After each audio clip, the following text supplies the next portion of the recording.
नमस्कार, रेसिपी कट्ट्यावर तुमचं खूप खूप स्वागत। तर आज आपण एक नवीन व्हिडिओ घेऊन आलोय, बांगड्याचं कालवण। एकदम साधी सिंपल आणि झटपट होईल असं आपण कालवण बनवणार आहोत। तर त्याच्यासाठी लागणारं साहित्य ते आता आपण बघून घेऊया। मार्केट मधून आहे ना आपण बांगडे आणलेत, बऱ्यापैकी मोठे बांगडे आहेत। हो हा, तर कसं हे डोके काढून आणलेले आहेत आपण। फक्त आता आपल्याला ना त्याचे काप करायचे आहेत। अच्छा हा, आपलं कालवण म्हटलं की कसं जरा असे छोटे छोटे पीस असले ना खायलाही बरे वाटतात जरा कालवण मध्ये। साईडचं जे असतं एक्स्ट्रा भाग तो काढून टाकायचा। एक्स्ट्रा आहे बघा, हे ना काट्यासारखं असतं, तेही काढून टाकते। अच्छा, छोटे मोठे असतात आजूबाजूला त्यांचे पीस किंवा त्यांचे जे पंख ते थोडे काढून टाकायचे। शिजल्यावर कसे नसे त्याचे टोक दिसतात, ते खाताना आपल्याला थोडस असंही वाटतं, त्याच्यामुळे काढून टाकायचे। अच्छा,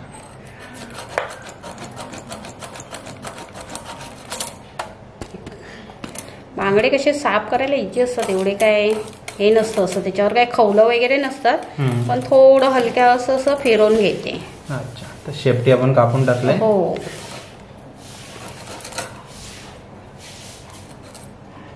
हे बघा आता याचे आहे ना मीडियम असे पीस करून घेऊया। हो, जसा बांगड्याची साईज असेल तशी तुम्ही पीस करून घ्या।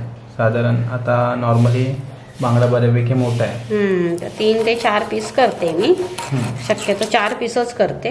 हो, आणि शक्यतो मार्केटमध्ये 100ला 4-5 बांगडे मिळतातच। कधीतरी मच्छी महाग असते तेव्हा फक्त बांगडे साधारण 150-200 रुपयापर्यंत त्याची प्राइस जाते। अदरवाईज बांगडा मच्छी तशी खायला स्वस्त। हो ना, खायलाही छान असते। हो, मासही असतं व्यवस्थित। शक्यतो बऱ्याच जणांच्या घरांमध्ये बांगडा तर बनतोच। हो, आवडीने खाणारे पण बरेच आहेत। हो, क्वचित कोणाला तरी बांगडा आवडत नसेल, नाही तर शक्यतो बांगडा फ्राय पण छान होतो आणि त्याचा रस्साही मस्त होतो। म्हणजे कालवण आपण करतो ना, तो कसं आपण सुकं केलं तरी ठीक आहे, कालवण केलं तरी ठीक आहे, पण छान होतो। हो, हे बांगडे आहेत ना व्यवस्थित साफ करून घेतलेत आणि धुवूनही घेतलेत। बरं, आपल्याला बांगड्याचं कालवण बनवायचंय। अच्छा, तर आता हे लागणार त्याच्यासाठी साहित्य।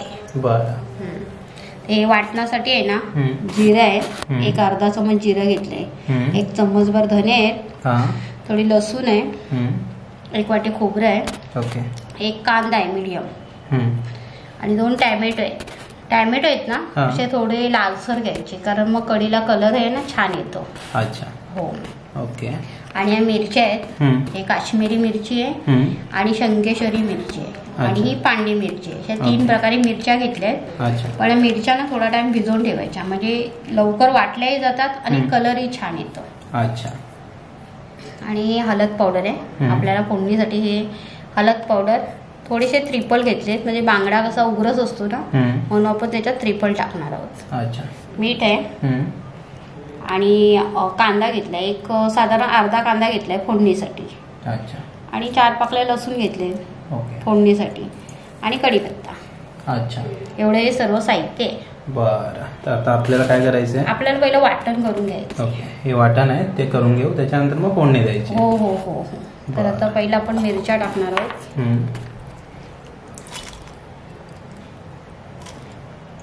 खोबरं, लसूण, धने आणि जिरे, हे पहिलं आपण वाटण करून घेऊया। नंतर आपण कांदा आणि टॅमॅटो आहे ना तो नंतर वाटूया, म्हणजे लवकर वाटल्या जातं। हे कसं एकदम टाकलं ना तर पटकन वाटल्या जात नाही। बरं, हे बघा, एवढं थोडं पाणी टाकायचं आपल्याला। अच्छा, म्हणजे कसं वाटण असं व्यवस्थित वाटल्या जातं। बरं, हे वाटण झालेलं आहे। हो, आता हे वाटण बघायचं बारीक करून घेतलेलं आहे एकदम। अच्छा, आता त्याच भांड्यात आहे ना मी आता कांदा आणि टॅमॅटो जो होता ना तो वाटून घेणार आहे। बरं, कढई गरम करायला ठेवलेली आहे, तर आता तेल टाकते। अच्छा, एक साधारण 3-4 चमच तेल टाकते। तर मच्छी म्हटलं की तेल थोडस जास्तच लागते। ओके, आता आहे ना हे लसूण आहे ना थोडेशा अशा ठेचून घेते, साधा सकट घेतलेले आहेत लसूण फोडणीसाठी।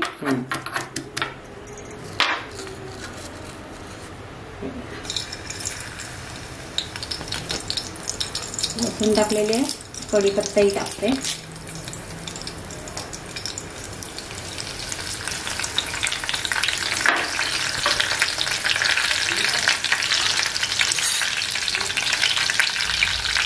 त्याचा कढीपत्ता आहे ना तर करपू द्यायचा नाही. लसूणही आपल्याला करपू द्यायची नाही त्याच्यात. फोडणीसाठी जी लसूण टाकले ना ती मच्छीची ह्याच्यात करपू दिली ना, करपली की जरा कडवटपणा येतो. त्याच्यामुळे आपण करपू द्यायची नाही. तर आता आहे ना ह्याच्यात मी कांदा टाकते. फोडणीला कांदा घेतलेला ना तर आपण वाटणात पण कांदा वापरलाय ना. फोडणीसाठी एक थोडा साधारण एकदम छोटासा कांदा घेतलेला आहे.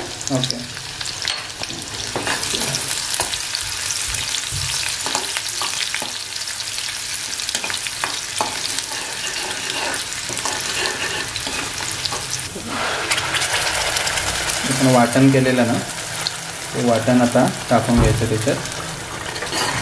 ते वाटण जेवढं शक्य तेवढं छान असं परतलं जातं ना तेवढंच जरा कालवणाला चव पण छान येते. अच्छा, ही कांदा टोमॅटोची पण ग्रेव्ही टाकून घेऊया. हो हो हो. कलर किती छान आलाय बघा.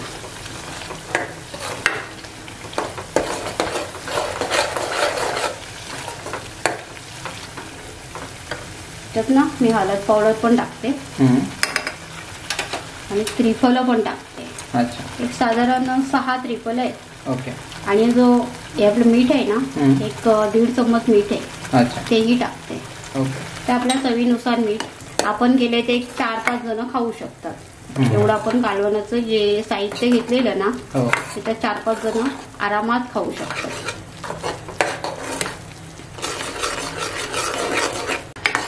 तर बघा एक छान अशी जरा उकळी आलेली आहे बघा.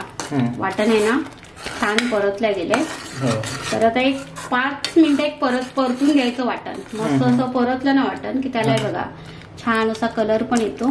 असा छान दिसते आणि तेलही सुटते थोडंफार. तर आता आहे ना ह्याच्यात आपण थोडं पाणी टाकून घेणार आहोत. ते थोडं म्हणजे आपल्याला जेवढं कालवण लागणार आहे ना तेवढं पाणी टाकून घेणार आहे. हे वाटण कधीही फ्राय करताना आहे ना थोडा स्लो गॅस, थोडा मिडियम, थोडा स्लो करत राहायचं. कारण काय हे वाटण आहे ना फ्राय जसं होतं ना तसं त्याला कड येतो तर असं म्हणजे उडल्या जातं. त्याची पण म्हणजे हे घ्यावी, असं काळजी घ्यायची. हा, फास्ट केलं तर ते उडण्याचे चान्सेस आहे तुमच्यावर. हो हो. पाणी जेवढं पाहिजे तेवढं आताच ऍड करून घ्यायचं.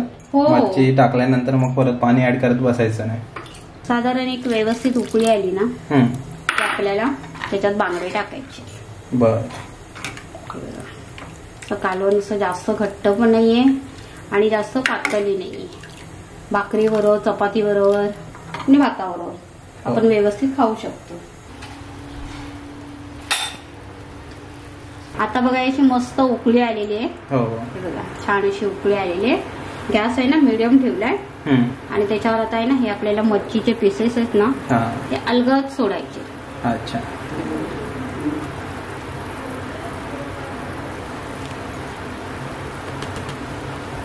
असे अलगद सोडून द्यायचे. हे मच्छीचे पीस सोडले ना की आपल्याला चमची नाही मारायचं, नाही तर हे कसे एक तुटण्याची शक्यता असते. अच्छा, आणि वरून हे 2 कोकम टाकायचे. ओके. आंबटसर. एक 10 मिनिटं आपण स्लो गॅसवर शिजवून घेऊया. ओके. त्याच्यानंतर आपली कालवण तयार. आपलं मच्छीचं कालवण आहे ना तयार झालंय बघा. मस्त एकदम कलरही आलेला आहे. तर आता मी वरून आहे ना कोथिंबीर टाकते. अच्छा, कोथिंबीर टाकले आणि ना गॅस बंद करते. बरं, ते कालवण खायला मस्त तयार झालं. कालवण काढून घेऊया बघा.